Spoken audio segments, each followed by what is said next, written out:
여러분, 혹시 최근에 계단을 오를 때 예전보다 훨씬 빨리 숨이 차거나 오래 걷고 나면 발이 퉁퉁 붓거나 아니면 아무 이유 없이 저녁에 다리가 묵직하게 느껴지는 경험을 하신 적 있으신가요? 혹은 부모님이나 주변의 어르신이 걷다가 아무것도 없는 평지에서 발이 걸려 넘어지시는 걸 본 적 있으신가요? 이 모든 현상의 뿌리에는 의외로 하나의 공통 원인이 있습니다. 바로 종아리 근육의 약화입니다. 오늘은 우리가 평소에 얼마나 이 근육을 무시하며 살고 있는지, 그리고 의자에 앉아서 하루 몇 분만 투자해도 이 문제를 얼마나 극적으로 바꿀 수 있는지를 최신 과학 연구 결과와 함께 이야기해 드리겠습니다. 많은 분들이 운동을 생각할 때 가슴, 등, 팔뚝, 복근을 먼저 떠올리시죠. 종아리는 그저 걷거나 뛸 때 조금 쓰이는 부위, 미용적으로는 날씬해 보이면 좋고 아니면 말고인 그런 부위 정도로 여기는 경우가 많습니다. 하지만 의학계에서는 오래전부터 종아리를 아주 특별한 이름으로 불러왔습니다. 바로 제2의 심장이라는 이름입니다. 이 표현이 단순한 비유가 아니라는 것을 이해하려면 먼저 우리 혈액순환의 구조를 조금 들여다볼 필요가 있습니다. 심장은 우리 몸 전체에 피를 뿜어내는 역할을 합니다. 그런데 중력이 있는 세상에서 발끝까지 내려간 혈액이 다시 심장으로 올라오려면 단순히 심장의 힘만으로는 부족합니다. 이때 결정적인 역할을 하는 것이 바로 종아리 근육입니다. 우리가 발 뒤꿈치를 들거나 발을 굴릴 때마다 종아리 근육이 수축하면서 혈관을 압박하고 이 압박이 혈액을 위쪽 방향으로 밀어 올리는 펌프 역할을 하게 됩니다.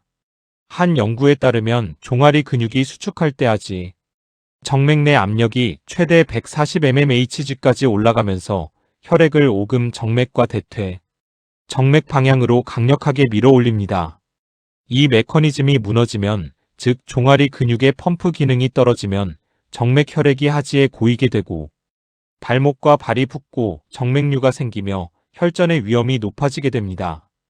여기서 더 놀라운 연구 결과가 있습니다.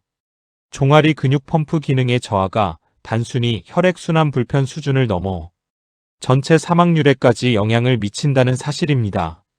정맥 혈류를 전문으로 연구하는 의학팀이 성인 환자들을 대상으로 종아리 근육 펌프 박출률을 측정하고 장기 추적 관찰을 한 결과 종아리 근육 펌프 기능이 저하된 사람일수록 전체 사망률이 유의미하게 높았으며 박출률이 10% 감소할 때마다 사망 위험이 단계적으로 증가하는 것으로 나타났습니다. 이 연구는 종아리 근육이 단순한 운동 보조 근육이 아니라 생존과 직결된 심혈관 보조 장치라는 것을 의학적으로 입증한 것입니다. 그렇다면 나이가 들면서 종아리 근육에는 어떤 일이 일어날까요? 우리 몸의 근육은 30대 중반부터 해마다 약 1에서 2%씩 줄어들기 시작합니다. 60대에 접어들면 이 속도가 더 빨라져서 10년 동안 최대 15%까지 감소하기도 합니다. 특히 다리, 그 중에서도 종아리 근육은 이 근감소 과정에서 가장 먼저, 가장 빠르게 영향을 받는 부위 중 하나입니다. 국내 연구에서 70세에서 84세 노인 657명을 조사한 결과 근감소증으로 진단받은 환자의 82%가 종아리 둘레 32cm 미만이었습니다. 남성은 34cm 미만, 여성은 33cm 미만을 근감소증 의심 기준으로 보는 최신 가이드라인도 있습니다. 줄자 하나로 지금 당장 자신의 종아리 둘레를 재보시면 현재 상태를 가늠해 볼 수 있습니다. 근감소증이 위험한 이유는 단순히 다리가 가늘어지는 미용의 문제가 아닙니다. 여러 연구를 종합하면 근감소증은 낙상 및 골절 위험을 3배 이상 높이고 대사증후군 발생 위험은 2.6배, 심혈관 질환 위험은 2.3배 높이는 것으로 보고되고 있습니다. 낙상은 단순한 사고처럼 보이지만 65세 이상 노인에게는 독립적인 생활을 잃는 결정적인 계기가 되는 경우가 많습니다. 낙상 이후 골반 골절이 발생한 노인의 1년 사망률은 상당히 높으며 낙상을 경험한 노인의 절반가량이 두려움 때문에 활동량을 줄이고 이것이 다시 근육 약화로 이어지는 악순환을 만듭니다. 그러니 종아리 근육을 지키는 것은 단순한 체력 유지가 아니라 노년의 독립성과 삶의 질을 지키는 일입니다. 또 하나 주목해야 할 연구가 있습니다. 종아리 둘레와 인지 기능 사이의 관계입니다. 노인을 대상으로 한 연구에서 종아리 둘레가 33cm 미만인 경우 인지 기능 저하 위험이 유의미하게 높은 것으로 나타났습니다. 서울대 병원 연구 결과에서는 사지 근육량이 1kg 증가하면 치매 위험이 40% 감소하는 연관성이 보고되기도 했습니다. 이것은 종아리 근육이 심장에서 뇌로 가는 혈류를 보조하는 역할을 하기 때문입니다. 다리에서 심장으로 돌아오는 혈류가 원활해야 심장 박출량이 늘어나고 그 결과 뇌로 가는 혈류도 풍부해집니다. 종아리를 단련하는 것이 뇌를 보호하는 일이라는 사실이 이제는 단순한 속설이 아닌 연구로 뒷받침되는 개념이 된 것입니다. 이제 이 영상의 핵심 주제로 들어가 보겠습니다. 2022년 미국 텍사스에 있는 대학의 인간운동 생리학 연구팀이 저명한 학술지 아이사이언스에 발표한 연구는 전 세계 의학계와 피트니스 세계에 상당한 파장을 불러왔습니다. 이 연구에서 연구자들은 의자에 앉은 상태에서 발 뒤꿈치를 들어 올렸다 내렸다 하는 단순한 동작, 즉 앉아서 하는 까치발 운동이 혈당 조절에 얼마나 놀라운 효과를 발휘하는지를 밝혀냈습니다. 이 동작은 영어로 솔리어스 푸시업이라 부르는데 솔리어스는 종아리 깊은 곳에 위치한 가자미근을 가리킵니다. 연구 결과는 충격적이었습니다.